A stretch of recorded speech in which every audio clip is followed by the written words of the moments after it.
pessoal do canal Futebol Limitado, estamos voltando aqui com os vídeos no canal, né? Falando sobre os times de menor investimento. A gente fez dois vídeos, na verdade, no início do ano ali, sobre os times da primeira divisão, os times menores ali da primeira divisão. E agora a gente vai falar sobre os times da segunda divisão, né? A segundona, a Série A2, teve o seu término aí no dia 25 de agosto, né? No último domingo. Com a grande decisão entre Olaria e Maricá, na verdade Maricá e Olaria, e o Maricá acabou subindo para a primeira divisão, né, ao vencer ali o Olaria nos pênaltis. Então a gente vai falar não só sobre o Olaria e o Maricá, né, o Maricá que conseguiu o acesso, o campeão da segundona, mas falar sobre os semifinalistas, as outras equipes, as decepções, surpresas, algumas curiosidades, e é claro, tudo isso aqui você vai ter nesse vídeo. Mas claro, antes, assim, por favor, se inscreva, deixa aí o seu comentário, ative também as notificações e também, claro, curta o vídeo e tudo isso aí, né, algo bem simples que pode ajudar a gente a produzir outros conteúdos. Antes mesmo da gente falar aí sobre os times e como foi toda a competição, a gente pode falar também sobre algumas coisas bem interessantes, né? A primeira coisa é o VAR. Esteve à disposição aí, não só nas semifinais e na grande decisão entre Olaria e Maricá, né? As semifinais entre Olaria e Duque de Caxias e Audax e Maricá, mas também na primeira fase, né? Na sexta rodada entre Duque de Caxias e América, vitória do Duque de Caxias por 1-0 em Moça Bonita, nós tivemos aí o VAR apareceu pela primeira vez, né? Então isso é uma coisa bem interessante, pela primeira vez aí a Série A2 tendo o VAR, e foi usado de fato apenas em um confronto da semifinal, que foi entre Audax e Maricá, né, primeira partida, vitória do Audax por 1-0, e no primeiro tempo tivemos um jogador expulso do Maricá, e o VAR foi ali, né, conseguiu intervir ali, um cartão vermelho, e foi a única vez que, de fato, o VAR trabalhou nessa Série A2, mas uma ferramenta aí à disposição para diminuir os erros em relação à arbitragem. Outro ponto positivo também é o público. Tivemos um bom público, né? Principalmente Maricá, Olaria e o América, por N motivos, vamos falar daqui a pouco sobre, mas foram as equipes que colocaram um público assim bem públicos interessantes, né? O maior público pagante da competição até agora, inclusive, é a primeira rodada entre Maricá e Olaria. Tivemos mais de 1.600 pagantes no estádio João Saldanha para acompanhar a vitória do Maricá por 2-0 e, coincidentemente, a partida de estreia foi essa. E agora teremos a partida final também no João Saldanha e também entre essas duas equipes. Então, é esperado um bom público para essa grande decisão, essa segunda partida, né? Mas assim, foi bem bacana acompanhar em relação ao público. E é claro, falar sobre a transmissão, né? As transmissões, as possibilidades, né? Para você acompanhar ali pela TV, enfim, no YouTube. 2020 para cá a gente teve uma melhoria em relação a isso, né? A gente tinha sempre um problema em relação aos jogos no escuro, como podemos dizer assim, né? Que são jogos que não tem transmissão nem de rádio, nem de web rádio, nem de TV. Além das opções de web rádio aí, como web rádio Jovem Carioca, web rádio Jovem Piabanha, também tivemos as opções em relação às transmissões com imagem. Cariocão TV, que é o canal oficial da Federação, TV Alerj, né, também no YouTube, canal Gold no YouTube, a Band Sports, a Bandeirantes também disponibilizou alguns jogos, né, principalmente do América, sinal aberto aí, também foi bem legal. E, é claro, também alguns clubes transmitiram em seus canais oficiais, como é o caso do Olaria, o caso do Maricá, e o Resende também transmitiu, se não me engano, 2 jogos no seu canal oficial. Então, é uma informação bem legal, algo bem interessante aí, uma coisa que são 3 pontos que fazem com que o campeonato tenha uma valorização. Isso é, claro, importante e interessante para todo mundo. Falando sobre o Maricá e Olaria, primeiro falar sobre o Maricá, né? Falando sobre os finalistas, né? Primeiramente falando sobre o Maricá, que conseguiu o acesso, foi o grande campeão, campeão da Taça Santos Dumont também, que é a primeira fase. Então o Maricá mostrou esse favoritismo, né, que ele teve desde o início do campeonato. E assim, ele e o América eram os 2 favoritos ali para disputarem esse acesso. O América não se confirmou, daqui a pouco a gente vai falar um pouco sobre o América, mas o Maricá sim, mostrou em campo toda a sua força do elenco, a prefeitura investindo muito forte, um projeto muito interessante, a cidade abraçou, um novo estádio, João Saldanha, que a torcida sempre ali comparecendo, e tudo isso num time com um bom elenco, o técnico Reinaldo foi muito bem. Nos últimos anos, o Maricá vinha fazendo alguns elencos com jogadores experientes e às vezes faltava um pouquinho ali também de encaixe, né? E acabou acontecendo esse ano, né? Pegou alguns jogadores da primeira divisão do Campeonato Carioca, alguns jogadores que sempre costumam jogar a segunda divisão, jogadores experientes, com alguns jogadores também novos ali, interessantes, e alguns protagonistas, como o próprio goleiro Dida, o Pablo Tomás, atacante, que foi centroavante e artilheiro da competição. Tudo isso acabou sendo uns ingredientes aí para o Maricá, que começou muito bem e terminou muito bem. Foi uma equipe que liderou ali, que manteve uma regularidade muito forte de ponta a ponta. Então mostrou em campo um acesso mais do que merecido. É claro que passou um perrengue ali na semifinal contra o Audax, o gol da classificação saiu no final. Também o Olaria chegou nos pênaltis ali, né, conseguiu acesso nos pênaltis, mas poderia ter sido ter um pouco menos de drama, mas faz parte. Então foram jogos bem complicados e o Maricá consegue esse acesso com todos os méritos. Sobre o Olaria, que mais uma vez fica no quase, né, 2022 ficou no quase com Volta Redonda, 23 por Sampaio e agora o Maricá. 3 derrotas doloridas, né? Essa mais ainda porque o Olaria começou muito mal, as 3 primeiras rodadas, perdeu, foi se recuperando, o técnico Edson Souza foi recuperando a equipe, o Macário foi fazendo gols importantes, Rafael Lucas, e a equipe foi se unindo, foi vencendo jogos importantes na Bariri, chegou nas semifinais, eliminou o Duque de Caxias, e na grande decisão ali contra a equipe do Maricá, depois de empate 1-1, né, no primeiro jogo, segundo jogo conseguiu segurar o Maricá ali, levou para os pênaltis, mas acabou perdendo 3 penalidades ali e ficando mais uma vez no quase, né? Vai destacar que o Olaria já tinha sido vice também na Copa Rio do ano passado para a Portuguesa. Fica alguns ensinamentos, principalmente a questão de na montagem do elenco, que é um bom time, mas faltou um pouco ali de peças, principalmente vindo do banco. Você via essa diferença do Olaria e do Maricá, né? Então faltou um pouco disso também.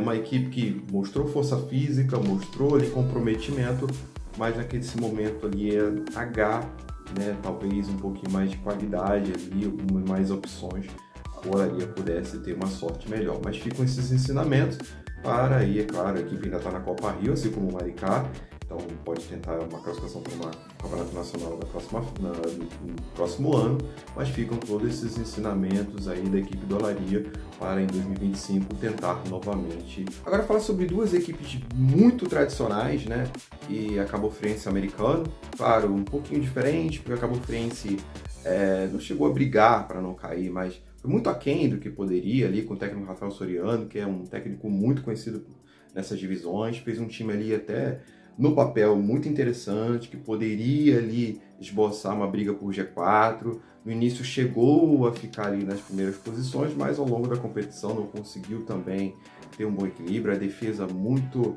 vazada, com muitas dificuldades, também até a questão do Alaí Correia, só nas últimas rodadas que conseguiu, né, ter à disposição o estádio Correão, né, com problemas de estrutura, com um time com pouco investimento também, o Cabo Friense só conseguiu ali mesmo ficar no meio de tabela. E o americano, né, diferente da Cabo Friense, que pelo menos ficou um pouquinho mais tranquilo assim, a equipe da Cabo Friense, o americano assim, respirou fundo ao longo de toda a competição, porque esteve brigando para não cair praticamente em todas as rodadas aí da primeira fase, com muita dificuldade em relação ao investimento, mas também em relação a salários atrasados, troca de treinadores, saiu o Palinha, chegou o Tinoco saiu ali por questões também em relação à estrutura, em relação também à questão dos salários, mas mesmo assim o americano, e jogando longe não, porque Cardoso Moreira é perto de Campos, né, mas não tendo o fator casa, jogar na sua cidade, mas mesmo assim conseguiu ali um pontinho aqui, um pontinho ali, mesmo jogando mal, se fechando. Na última rodada quase toma um gol ali do André, sorte que o André acabou perdendo um pênalti e conseguiu um empate em 0-0 com o América, e foi muito importante esse ponto para a equipe do Americano se manter na Série A2. Uma equipe que vem tendo ali uma mudança, o Tolentino Reis, que é o presidente, vem prometendo muitas coisas, o Americano vem também prometendo ter seu novo estádio Godofredo Cruz, né, um novo Godofredo Cruz, mas até agora nada. A equipe também tem problemas em relação a essa questão de identidade, em relação a jogar longe de campos, né? Longe não, próximo, mas não em campos.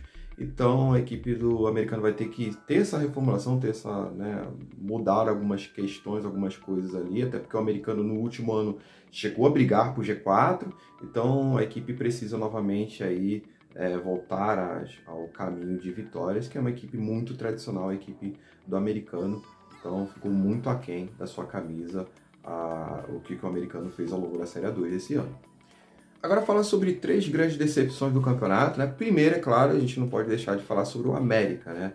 Que fez ali no início da competição, né? Antes da competição, na verdade, fez boas contratações com nomes de peso, o caso do André, né? O André Balada, e o caso do Fabrício, o zagueiro Fabrício, que jogou no Vasco, jogou no Flamengo.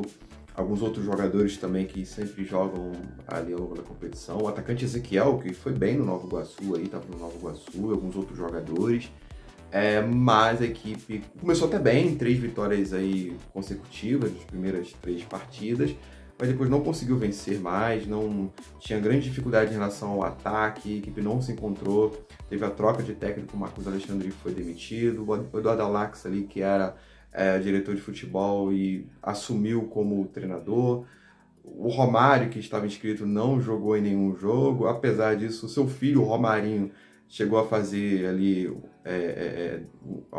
chegou a fazer um golaço, inclusive, contra o Artisul ali, na vitória do América por 3-1 no Artisul na terceira rodada, mas foi muito pouco, né? O América poderia mais, a torcida comprou a briga, o estádio Júlio Coutinho Edson Passos ali sempre lotado, mas a equipe não conseguiu ter um bom equilíbrio ao longo da competição, né? E acabou ficando na 5ª posição e longe ali em relação à pontuação ali, até com 2 rodadas de antecedência, a equipe, né? Com uma rodada de antecedência, na verdade, a equipe já estava eliminada. Então, uma grande decepção por tudo, pelo investimento e também por tudo que o América fez ali antes da competição, principalmente por conta do Romário. Outra decepção ao Petrópolis, pelo investimento, claro, não tem a tradição do América, mas tem investimento, a equipe que sempre vem investindo muito bem no seu plantel, vários jogadores que jogam primeira divisão, segunda divisão, jogadores que já ganharam, inclusive, a Série A2, né?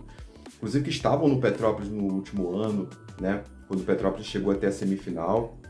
E então o Petrópolis teve esse bom investimento, mas não deu certo. A equipe, ao longo da competição, sempre esteve ali na parte do meio, para baixo, chegou a brigar ali para não cair, ali no final conseguiu 2 vitórias importantes e se livrou de qualquer possibilidade de rebaixamento, mas é muito pouco pelo investimento que o Petrópolis fez neste ano, né, que vem fazendo nos últimos anos, inclusive. Outra decepção, o Resende, é claro, o Resende fez um elenco com vários jogadores desconhecidos, né, da gente que acompanha o futebol carioca dessas divisões aí, jogadores de futebol do Rio Grande do Sul, de Santa Catarina, do sul do Brasil, de São Paulo, mas ali tinha alguns jogadores de nome, com currículo, mas o Resende em nenhum momento chegou a ameaçar, né, brigar pelo G4, teve algumas vitórias ali importantes, venceu até o Duque de Caxias em Xerém, chegou a empatar com o Olari em 3-3 na última rodada, o Tanque, atacante do Resende, chegou a fazer alguns gols importantes, mas muito pouco para o Resende, que também era uma equipe ali que era uma das cotadas para tentar ali brigar por uma das vagas do G4.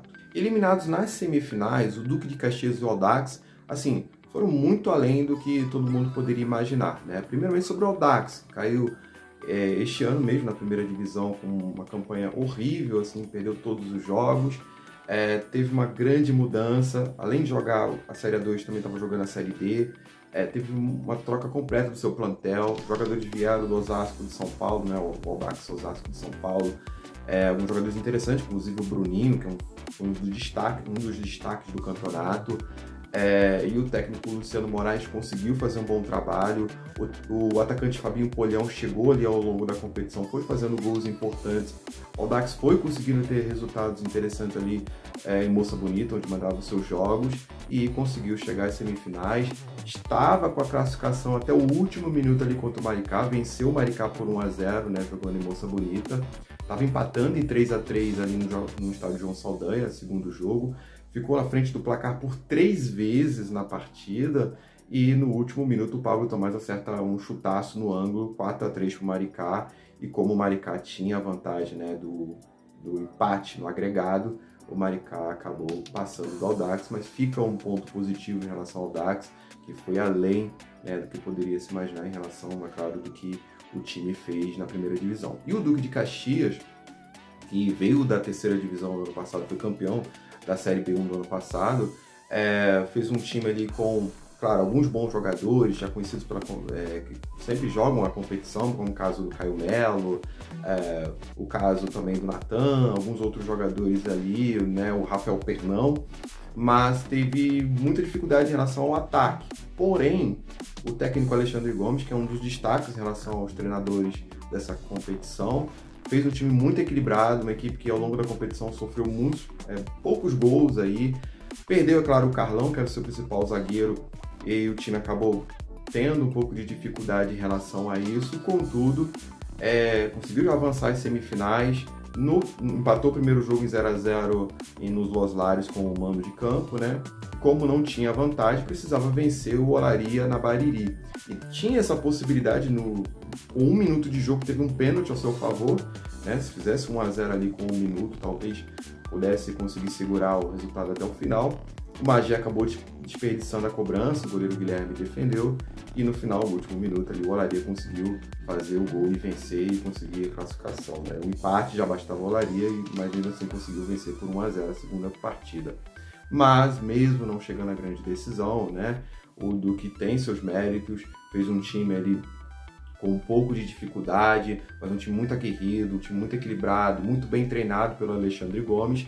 Então fica um ponto positivo em relação à equipe do Duque de Caxias, que mesmo não subindo, deixou pontos bem interessantes ao longo da competição. E para finalizar, vamos falar aí sobre o Araruama, né, que não esteve no G4, não ficou no G4 ali na fase final, mas chegou a brigar com o G4, né? Mas foi uma grande surpresa, porque o Araruama, com baixo investimento, vários jogadores jovens, jogadores ali que em outras equipes não se destacaram tanto assim, mas um excelente trabalho do Roy, que é um cara que está retornando ao futebol carioca, né, depois de alguns anos ali no Espírito Santo, fazendo um excelente trabalho. Araruama realmente com um elenco muito reduzido em relação à qualidade, não só a questão de qualidade, mas em relação também a nomes ali, mas conseguiu vitórias importantes, venceu a equipe do Audax, venceu o América em Edson Passos, inclusive foi a vitória que deu uma mudança no América ao longo do campeonato. O América vinha de 3 vitórias e um empate, depois de perder para o Araruama, o América caiu completamente. Então o Araruama fez uma boa competição, mesmo não jogando em Araruama, jogou em Bacaxá ali com o mando de campo, né, em Saquarema, mas fez assim uma boa campanha, muito, né, acima do esperado, graças, é claro, pelo técnico Roy, que é um dos destaques aí da competição. Então é isso, pessoal, a gente finalizou aqui o vídeo, né, falando sobre a Série A2, esse resumão do que foi a competição, do que a gente pôde ver ao longo das 11 rodadas iniciais, as semifinais, a grande decisão. A gente ainda tem a Copa Rio, estamos na segunda fase da Copa Rio, a gente pode falar um pouquinho daqui a pouco, mais à frente, né, nas fases ali decisivas, um pouquinho sobre a Copa Rio. Também vai iniciar a Série B1 e a Série B2, né, a terceira e a quarta divisão do Campeonato Carioca ali no final de setembro. Também podemos falar um pouco sobre essas divisões, né, um pouco sobre essas competições. Tem times com camisa, como o caso do Bom Sucesso, São Cristóvão, né, Friburguense. Então também são possibilidades dos próximos vídeos. É claro, a gente precisa que vocês aí ajude aí, deixando o like, se inscrevendo, comentando, deixando também algumas sugestões que a gente pode trazer para o canal. Beleza, pessoal? Só agradecer a vocês aí e até a próxima.